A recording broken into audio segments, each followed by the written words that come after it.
दोस्तों मॉनसून काफ़ी नज़दीक है और काफ़ी बाइक राइडर्स जो हैं वो बहुत एक्साइटेड हैं मॉनसून में राइड करने के लिए।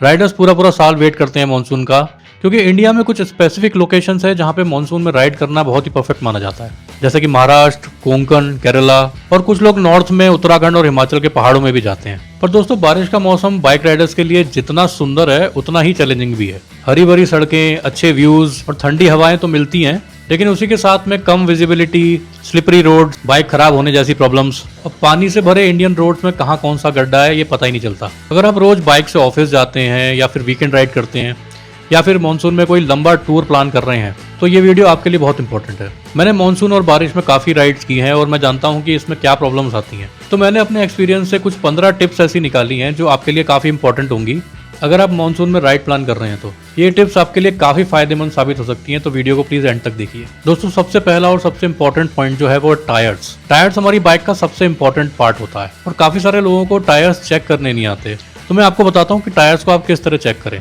दोस्तों अपने बाइक टायर्स में आपने देखा होगा कि एक कट जैसे लगे होते हैं। इन कट्स को हम ट्रेड डेप्थ कहते हैं। इन कट्स का काम होता है सड़क पर भरे पानी को साइड में निकाल देना और अच्छी ग्रिप प्रोवाइड करना। राइड करने से पहले ये चेक करना कि अगर ट्रेड डेप्थ 2 से 3 मिलीमीटर से कम है तो टायर चेंज करने का टाइम आ गया है। और अगर टायर 4 से 5 साल पुराने हैं, भले ही कम चले हों, लेकिन फिर भी उसको चेंज करने के बारे में सोचिए, क्योंकि बारिश में राइड करते टाइम स्लिप होने वाली प्रॉब्लम सबसे ज्यादा रहती है, इसलिए टायर को नंबर 1 प्रायोरिटी पर रखें। दूसरा पॉइंट है ब्रेक्स। मानसून के टाइम पे ब्रेकिंग जो है वो नॉर्मल दिनों से थोड़ी ज्यादा बढ़ जाती है। राइड पर निकलने से पहले आपको चेक करना है brake pads, brake fuel level, और अगर आपकी बाइक में ABS है तो सर्विस सेंटर जाके ABS चेक करवा लीजिए। और हाँ, बारिश में अचानक ब्रेक कभी ना लगाएं। तीसरा पॉइंट है दोस्तों कि आपको अपनी स्पीड पे पूरा ध्यान देना है। गीली सड़कों और सूखी सड़कों में काफी फर्क होता है। वेट रोड पर टायर की ग्रिप कम हो जाती है, इसलिए मेरी सलाह यह है कि आप 40 से 60 किलोमीटर पर आवर की स्पीड पे ही बाइक चलाएं, ताकि आपको ब्रेक्स कम लगाने पड़े और विजिबिलिटी कम होने की वजह से ज्यादा प्रॉब्लम ना हो। बारिश में जल्दी पहुंचने से ज्यादा सुरक्षित पहुंचने पर ध्यान दें। चौथा पॉइंट है कि अचानक एक्सेलरेशन या फिर अचानक ब्रेकिंग से बचें। बारिश में बाइक को स्मूथ इनपुट्स चाहिए होते हैं। एकदम से थ्रॉटल खोल देना, लेन बदल लेना, ब्रेक लगा देना, इन सब से ही बाइक स्लिप हो सकती है, इसीलिए स्लो और बैलेंस तरीके से बाइक चलाएं। दोस्तों पांचवा जो पॉइंट है वो ये है कि जो रोड पे आपने देखा होगा मार्किंग होती है व्हाइट कलर से, व्हाइट पेंट लगा होता है, जैसे जेब्रा क्रॉसिंग पे होता है या स्पीड ब्रेकर पेंट होता है, ये बहुत ज्यादा फिसलन भरे हो जाते हैं। तो मानसून में इनसे थोड़ा हट के बाइक चलाएं। दोस्तों 6 पॉइंट ये है कि बारिश में जब सड़कों पर पानी भर जाता है तो उसके नीचे मौजूद गड्ढे दिखाई नहीं देते, ना ये पता चलता है कि गड्ढे कहाँ हैं और अगर हैं तो उनकी क्या गहराई है। इसलिए सामने रोड पे कभी भी पानी भरा दिखे आपको तो धीरे गाड़ी निकालिए, हो सके तो किसी 4 व्हीलर को पहले जाने दीजिए वहां से, और सीधे सीधे जाएं, अपना डायरेक्शन चेंज ना करें।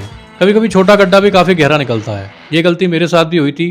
मैं लद्दाख में ट्रैवल कर रहा था, पानी था, मुझे लगा था गड्ढा छोटा है, लेकिन गड्ढा काफी बड़ा था और उसने मेरा टायर भी टेढ़ा कर दिया था। हालांकि मैं बच गया, बट उससे ये सीख मैंने ले ली थी। दोस्तों 7th टिप है अपना सही राइडिंग गियर जरूर पहने। Helmet, riding jacket, boots, gloves, riding shoes, rain liner या रेन सूट भी पहने। अगर ग्लव्स और राइडिंग बूट्स वाटरप्रूफ हैं तो और भी बढ़िया। जीन्स और स्पोर्ट्स शूज पहनने से बचें। 8वां पॉइंट भी काफी ज्यादा इंपॉर्टेंट है, ये है हेलमेट, क्योंकि हेलमेट का वाइजर जो है वो पानी में भीग जाता है और विजिबिलिटी लगभग 0 कर देता है। इसलिए वाइजर को टाइम टू टाइम साफ रखें, एंटी फॉग सॉल्यूशन लगाएं और माइक्रोफाइबर कपड़ा साथ रखें। 9th पॉइंट है कि आपको सामने वाली गाड़ी से थोड़ी दूरी ज्यादा बना के रखनी है। बारिश में ब्रेकिंग दूरी जो है वो बढ़ जाती है। ड्राई कंडीशंस में जहां 2 सेकंड की दूरी काफी होती है, बारिश में 4 सेकंड या उससे ज्यादा रखना चाहिए। इससे आपको रिएक्ट करने में टाइम मिलेगा। दोस्तों 10th पॉइंट है कि आप अपनी हेडलाइट को हमेशा ऑन रखें। इससे दूसरी गाड़ियां आपको जल्दी देख पाएगी और आपकी विजिबिलिटी भी बेटर होगी। हाँ, हाई बीम का उपयोग ज्यादा ना करें, लो बीम पे रखें। दोस्तों 11 पॉइंट है कि चेन का ख्याल रखें अपनी। बारिश में मिट्टी, पानी और कीचड़ चेन में जमा हो जाते हैं, इसीलिए लंबी राइड पे अपने साथ चेन लुब्रिकेंट रखें, चेन को बार बार साफ करें। इससे चेन और स्प्रॉकेट की लाइफ बढ़ी रहती है। दोस्तों 12th पॉइंट ये है कि अगर आप कोई इलेक्ट्रॉनिक या डॉक्यूमेंट अपने साथ कैरी कर रहे हैं तो उनको सेफ रखें। अपने साथ रेन कवर, वाटरप्रूफ लगेज और वाटरप्रूफ पाउच रखें और अपने सारे आइटम उन्हीं में रखें। 13th पॉइंट ये है कि अगर आपको मौसम ज्यादा खराब होता नजर आ रहा है, कहीं बिजली गिरी है या तूफान सा आ रहा है, तो उस समय पे रुक जाना ही बेटर ऑप्शन है। हाँ, लेकिन किसी पेड़ के नीचे खड़े नहीं होना, कोई शेड हो वहां पे रुकें। दोस्तों 14th पॉइंट है कि बाइक को आपको साफ रखना है।